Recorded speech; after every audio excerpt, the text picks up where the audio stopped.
5वीचा मुलगा असेल तर त्याला 7वीच्या मुलाबरोबर फिरलं तर त्याचं भलं आहे, कारण 2 वर्ष गेलेला अभ्यासक्रम त्याला आता कळेल. तो मुलगा झाला काय नाही सोपं आहे रे.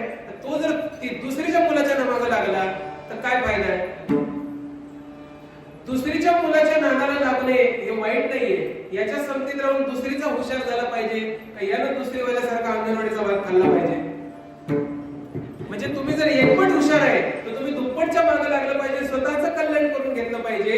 ज्या वेळेला तुम्ही ज्ञानाच्या मार्गाला कुठूनही चालायला सुरुवात करता तुम्ही हुशारीच्या दिशेने चालता आणि तुमच्यापेक्षा जास्त हुशार असलेल्या शरण जाऊन त्याच्याकडे सुद्धा जाऊन पुन्हा ज्ञानच मागता.